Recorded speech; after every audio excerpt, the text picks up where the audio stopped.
स्वागत है आपका कथा सागर में। मेरा नाम है पूजा सिंह। मैं आपको सुनाने जा रही हूँ मुंशी प्रेमचंद की लिखी कहानी सुभागी। और लोगों के यहाँ चाहे जो होता हो, तुलसी महतो अपनी लड़की सुभागी को लड़के रामू से जौ भर भी कम प्यार न करते थे। रामू जवान होकर भी कुछ काठ का उल्लू था। सुभागी 11 साल की बालिका होकर भी घर के काम में इतनी चतुर और खेतीबाड़ी के काम में इतनी निपुण थी कि उसकी माँ लक्ष्मी दिल में डरती रहती कि कहीं देवताओं की आंख न पड़ जाए। अच्छे बालकों से भगवान को भी तो प्रेम है। कोई सुभागी का बखान न करे, इसलिए अनायास ही उसे डांटती रहती थी। बच्चे बखान से बिगड़ जाते हैं, यह भय तो न था, भय था नजर का। वही सुभागी आज 11 साल की उम्र में विधवा हो गई। घर में कोहराम मचा हुआ था।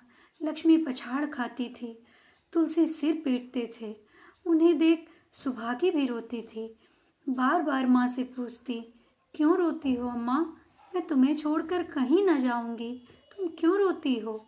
उसकी भोली बातें सुनकर माता का दिल और भी फटा जाता था। वह सोचती थी, ईश्वर, तुम्हारी यही लीला है। जो खेल खेलते हो दूसरों को दुख देकर ऐसा तो पागल करते हैं। आदमी पागलपन करे तो उसे पागल खाने में भेजते हैं, मगर तुम जो पागलपन करते हो उसका कोई दंड नहीं। ऐसा खेल किस काम का कि दूसरे रोएं और तुम हंसो? तुम्हें लोग दयालु कहते हैं, यही तुम्हारी दया है। और सुभागी क्या सोच रही थी कि उसके पास कोठरी भर रुपए होते तो वह उन्हें छिपाकर रख देती। फिर एक दिन चुपके से बाजार चली जाती और अम्मा के लिए अच्छे अच्छे कपड़े लाती। दादा जब बाकी मांगने आते तो चट रुपए निकाल कर दे देती।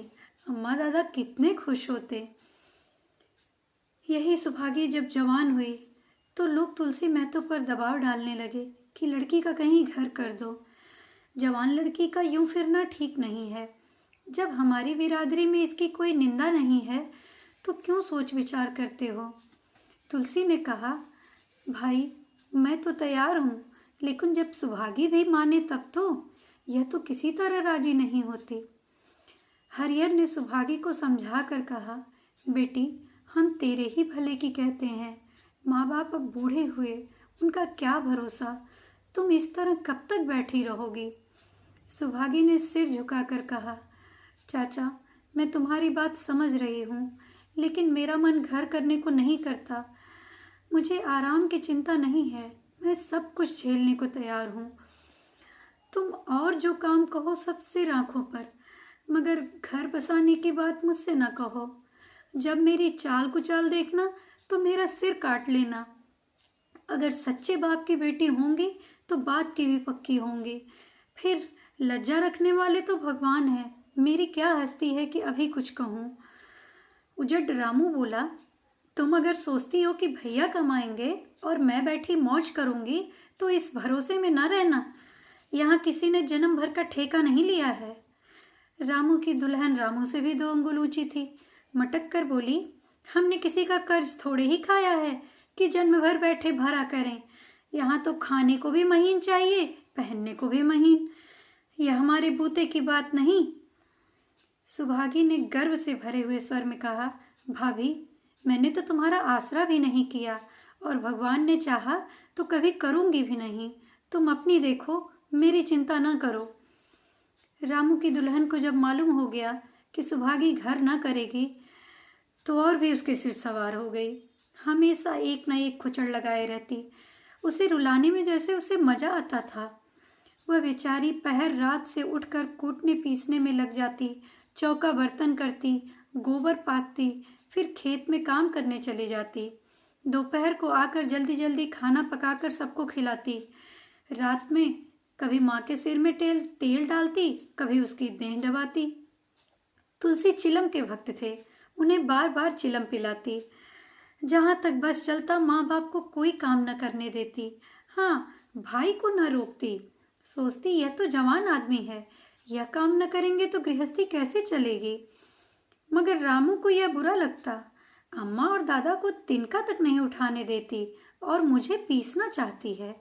यहाँ तक कि एक दिन वह जामे से बाहर हो गया। सुभागी से बोला, अगर उन लोगों का बड़ा मोह है तो उन्हें लेकर अलग क्यों नहीं रहती हो? जब सेवा करो तब मालूम हो कि सेवा कड़वी लगती है कि मीठी। दूसरों के बल पर वाहवाही लेना आसान है, बहादुर वह है जो अपने बल पर काम करे। सुभागी ने कुछ जवाब नहीं दिया। बात बढ़ जाने का भय था, मगर उसके माँ बाप बैठे सुन रहे थे। महतो से न रहा गया। बोले, क्या है रामू, उस गरीबन से क्यों लड़ते हो? रामू पास आकर बोला, तुम क्यों बीच में कूद पड़े? मैं तो उससे कहता था। तुलसी, जब तक मैं जीता हूं तुम उसे कुछ नहीं कह सकते। मेरे पीछे जो चाहे करना। बेचारी का घर में रहना मुश्किल कर दिया। रामू, आपको बेटी बहुत प्यारी है तो उसे गले बांध कर रखिए, मुझसे तो नहीं सहा जाता। तुलसी, अच्छी बात है, अगर तुम्हारी यही मर्जी है तो यही होगा। मैं कल गांव के आदमियों को बुलाकर बंटवारा कर दूंगा। तुम चाहे छूट जाओ, सुभागी नहीं छूट सकती। रात को तुलसी लेटे तो वह पुरानी बात याद आई, जब रामू के जन्मोत्सव में उन्होंने रुपए कर्ज लेकर जलसा किया था, और सुभागी पैदा हुई तो घर में रुपए होते हुए भी उन्होंने एक कौड़ी न खर्च की। पुत्र को रत्न समझा था और पुत्री को पूर्व जन्म के पापों का दंड। वह रत्न कितना कठोर निकला और वह दंड कितना मंगलमय। दूसरे दिन महतो ने गांव के आदमियों को जमा करके कहा, पंचों, अब रामू का और मेरा एक में निबाह नहीं होता। मैं चाहता हूं कि तुम लोग इंसाफ से जो कुछ मुझे दे दो वह लेकर अलग हो जाऊं। रात दिन की किचकिच अच्छी नहीं है। गांव के मुख्तार बाबू सज्जन सिंह बड़े सज्जन पुरुष थे। उन्होंने रामू को बुलाकर कहा, क्यों जी, तुम अपने माँ बाप से अलग रहना चाहते हो? तुम्हें शर्म नहीं आती कि औरत के कहने से माँ बाप को अलग किए देते हो? राम राम। रामू ने ढिठाई से कहा, जब एक में गुजर ना हो तो अलग हो जाना ही अच्छा है। सज्जन सिंह, तुमको एक में क्या कष्ट होता है? रामू, एक बात हो तो बताऊं? सज्जन सिंह, कुछ तो बताओ। रामू साहब, एक में मेरा इनके साथ निभाना होगा, बस मैं और कुछ नहीं जानता। यह कहता हुआ रामू वहां से चला गया। तुलसी, देख लिया आप लोगों ने इसका मिजाज। आप चाहे 4 हिस्सों में 3 उसे दे दें, पर अब मैं इस दुष्ट के साथ न रहूंगा। भगवान ने बेटी को दुख दे दिया, नहीं मुझे खेती बाड़ी लेकर क्या करना था? जहां रहता वहीं कमाता खाता।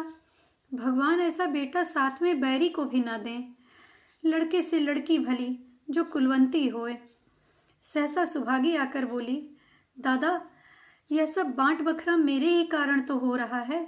मुझे क्यों नहीं अलग कर देते? मैं मेहनत मजूरी करके अपना पेट पाल लूंगी।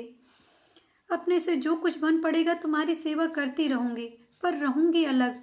यूं घर का बांट बंटवारा होना मुझसे देखा नहीं जाता। मैं अपने माथे पर यह कलंक नहीं लेना चाहती। तुलसी ने कहा, बेटी, हम तुझे न छोड़ेंगे चाहे संसार छूट जाए। रामू का तो मैं मुंह नहीं देखना चाहता, उसके साथ रहना तो दूर की बात। रामू की दुल्हन बोली, तुम किसी का मुंह नहीं देखना चाहते तो हम भी तुम्हारी पूजा करने को व्याकुल नहीं हैं। मैं तो दांत पीसते हुए उठे कि बहू को मारे, मगर लोगों ने पकड़ लिया। बंटवारा होते ही महतो और लक्ष्मी को मानो पेंशन मिल गई। पहले तो दोनों सारे दिन सुभागी को मना करने के बाद भी कुछ न कुछ करते रहते, पर अब उन्हें पूरा विश्राम था।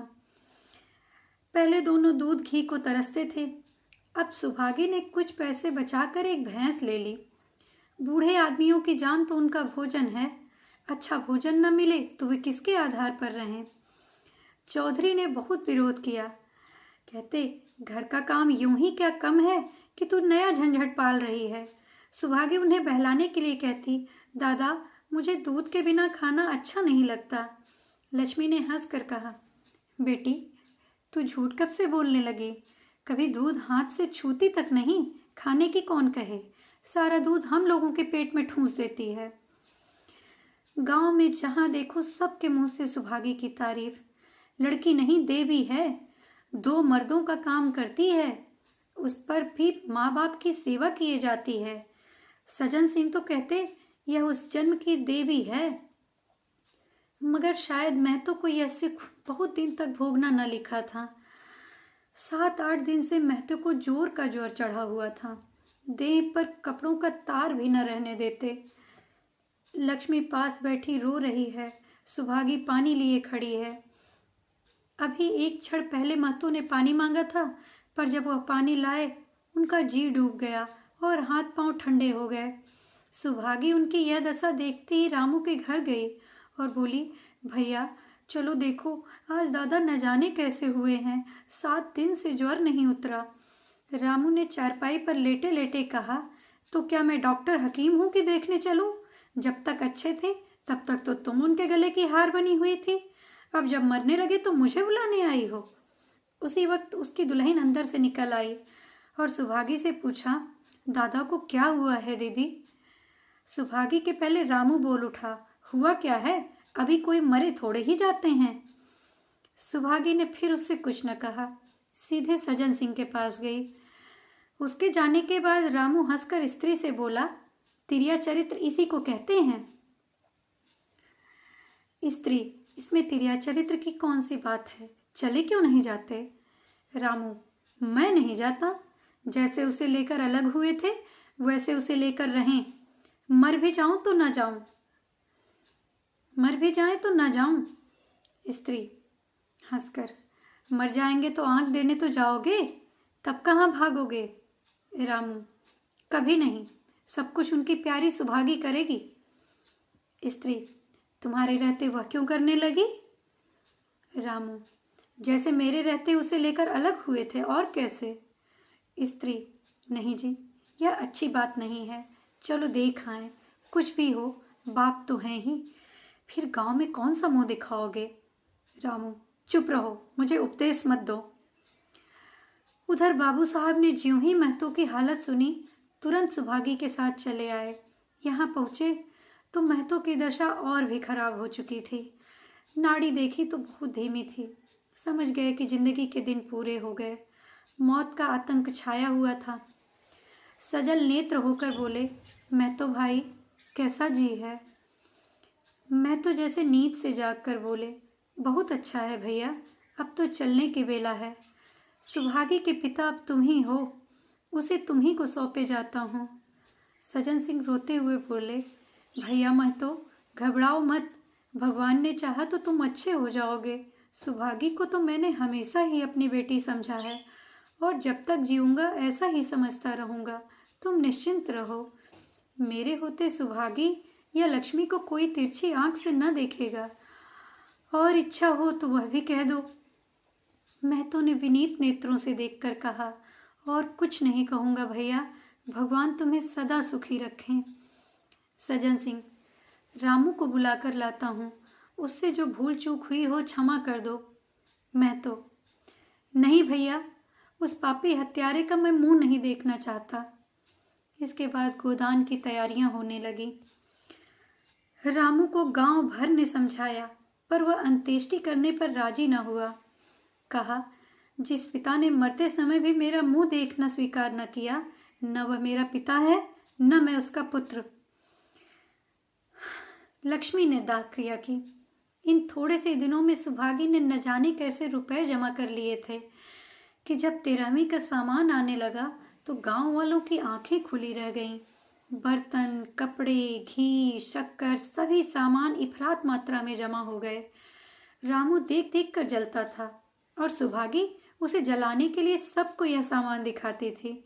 लक्ष्मी ने कहा, बेटी घर देख कर खर्च करो, अब कोई कमाने वाला नहीं बैठा है, अपने ही कुआं खोदना है और अपने ही पानी पीना है। सुभागी बोली, बाबूजी का काम तो धूमधाम से होगा अम्मा, चाहे घर रहे या जाए। बाबूजी फिर थोड़े आएंगे। मैं भैया को दिखा देना चाहती हूँ कि अबला क्या कर सकती है। वह समझते होंगे इन दोनों के किए कुछ ना होगा, उनका घमंड तोड़ दूंगी। लक्ष्मी चुप हो गई। 13वीं के दिन 8 गांव के ब्राह्मणों का भोज हुआ।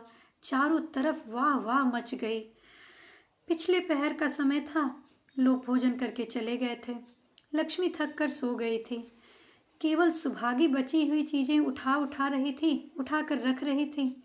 ठाकुर सजन सिंह आ गए। उनने कहा, अब तुम भी आराम करो बेटी, सवेरे यह सब ठीक कर लेना। सुभागी ने कहा, अभी थकी नहीं हूँ दादा। आपने जोड़ लिया कुल कितने रुपए उठे? सज्जन सिंह, यह पूछकर क्या करोगी बेटी? कुछ नहीं, यूं ही पूछती हूँ। कोई 300 रुपये उठे होंगे। सुभागी ने सकुचाते हुए कहा, मैं इन रुपयों की देनदार हूँ। तुमसे तो मैं नहीं मांगता, मैं तो मेरे मित्र और भाई थे, उनके साथ कुछ मेरा भी तो धर्म है। आपकी यही दया क्या कम है कि आपने मेरे ऊपर इतना विश्वास किया, और मुझे 300 रुपये कौन देता? सज्जन सिंह सोचने लगे, इस अबला की धर्म बुद्धि का कहीं वार पार भी है या नहीं। लक्ष्मी उन स्त्रियों में थी जिनके लिए पति वियोग जीवन स्रोत का बंद हो जाना है। 50 वर्ष के चिर सहवास के बाद अब यह एकांत जीवन उसके लिए पहाड़ सा हो गया। उसे अब ज्ञात हुआ कि मेरी बुद्धि, मेरा बल, मेरी स्मृति, मानो सब से मैं वंचित हो गई। उसने कितनी बार ईश्वर से विनती की थी, मुझे स्वामी के सामने उठा लेना, मगर उसने यह विनती स्वीकार न की। मौत पर अपना काबू नहीं तो जीवन पर भी काबू नहीं है। वह लक्ष्मी जो गांव में अपनी बुद्धि के लिए मशहूर थी, जो दूसरों को सीख दिया करती थी, अब बौरही हो गई है, सीधी सी बात करते नहीं बनती। लक्ष्मी का दाना पानी उसी दिन छूट गया। सुभागी के आग्रह पर चौके में जाती, मगर कौर कंठ के नीचे न उतरता। 50 वर्ष हुए, एक दिन भी ऐसा न हुआ कि पति के बिना खाए वह खा ले। अब उस नियम को कैसे तोड़े? आखिर उसे खांसी आने लगी। दुर्बलता ने जल्द ही खाट पर डाल दिया। सुभागी अब क्या करे? ठाकुर साहब के रुपए चुकाने थे, तो दिलो जान से मेहनत करने की जरूरत थी। यहाँ माँ बीमार पड़ गई, अगर बाहर जाए तो माँ अकेली रहती है, उसके पास बैठे तो बाहर का काम कौन करे? माँ की दशा देखकर सुभागी समझ गई कि इनका परवाना भी आ पहुंचा। महतो को भी तो यही ज्वर था। गांव में और किसको फुर्सत थी कि दौड़ धूप करता। सज्जन सिंह दोनों वक्त आते, लक्ष्मी को देखते, दवा पिलाते, सुभागी को समझाते और चले जाते, मगर लक्ष्मी की दशा बिगड़ती जाती थी। यहाँ तक कि 15वें दिन वह भी संसार से सिधार गई। अंतिम समय रामू आया और उसके पैर छूना चाहता था, पर लक्ष्मी ने उसे ऐसी झिझकी दी कि वह उसके समीप न जा सका। सुभागी को उसने आशीर्वाद दिया, तुम्हारी जैसी बेटी पाकर मैं तर गई। मेरा क्रियाकर्म तुम ही करना। मेरी भगवान से यही अर्जी है कि उस जन्म में भी तुम मेरी कोख पवित्र करो। माता के देहांत के बाद सुभागी का जीवन का केवल एक लक्ष्य रह गया, सज्जन सिंह के रुपए चुकाना। 300 रुपये पिता के क्रियाकर्म में लगे थे, लगभग 200 रुपये माता के काम में लगे, 500 रुपये का ऋण था और उसकी जान। मगर वह हिम्मत न हारती थी। 3 साल तक सुभागी ने रात को रात और दिन को दिन न समझा। उसकी कार्य शक्ति और पौरुष देखकर लोग दांतों तले उंगली दबाते थे। दिन भर खेतीबाड़ी का काम करने के बाद वह रात को 4-4 पसेरी आटा पीस डालती। 30वें दिन 15 रुपये लेकर वह सज्जन सिंह के पास पहुंच जाती। इसमें कभी नागा न पड़ता। वह मानो प्रकृति का अटल नियम था। अब चारों ओर से सगाई के पैगाम आने लगे। सभी उसके लिए मुंह फैलाए बैठे थे। जिसके घर सुभागी जाएगी उसके भाग्य फिर जाएंगे। सुभागी यही जवाब देती। अभी वह दिन नहीं आया। जिस दिन सुभागी ने आखिरी किस्त चुकाई, उस दिन उसकी खुशी का ठिकाना न था। आज उसके जीवन का कठोर व्रत पूरा हो गया। वह चलने लगी तो सज्जन सिंह ने कहा, बेटी, तुमसे मेरी एक प्रार्थना है। कहो कहूँ, कहो ना कहूँ, मगर वचन दो कि मानोगी। सुभागी ने कृतज्ञ भाव से देखकर कहा, दादा, आपकी बात न मानूंगी तो किसकी बात मानूंगी? मेरा रोया रोया आपका गुलाम है। सज्जन सिंह, अगर तुम्हारे मन में यह भाव है तो मैं नहीं कहूँगा। अब तक तुमसे इसलिए नहीं कहा कि तुम अपने को देनदार समझ रही थी। अब रुपए चुक गए। मेरा तुम्हारे ऊपर कोई एहसान नहीं है, रत्ती भर भी नहीं। बोलो, कहूँ? सुभागी, आपकी जो आज्ञा हो। सजन सिंह कहते, देखो, इनकार न करना, नहीं मैं फिर तुम्हें अपना मुंह न दिखाऊंगा। सुभागी, क्या आज्ञा है? सजन सिंह, मेरी इच्छा है कि तुम मेरी बहू बनकर मेरे घर को पवित्र करो। मैं जात पात का कायल हूँ, मगर तुमने मेरे सारे बंधन तोड़ दिए। मेरा लड़का तुम्हारे नाम का पुजारी है, तुमने तो उसे देखा ही है। बोलो, मंजूर करती हो? सुभागी, दादा, इतना सम्मान पाकर पागल हो जाऊंगी। सजन सिंह, तुम्हारा सम्मान भगवान कर रहे हैं, तुम साक्षात भगवती का अवतार हो। सुभागी, मैं तो आपको अपना पिता समझती हूँ, आप जो कुछ करेंगे मेरे भले के लिए करेंगे, आपके हुक्म को कैसे इनकार कर सकती हूँ। सजन सिंह ने उसके माथे पर हाथ रखकर कहा, बेटी, तुम्हारा सुहाग अमर हो, तुमने मेरी बात रख ली, मुझसे भाग्यशाली संसार में और कौन होगा। आप सुन रहे थे मुंशी प्रेमचंद की लिखी कहानी सुभागी। अगर आपको कहानी अच्छी लगी हो तो लाइक करें और मेरे चैनल को सब्सक्राइब करें। धन्यवाद।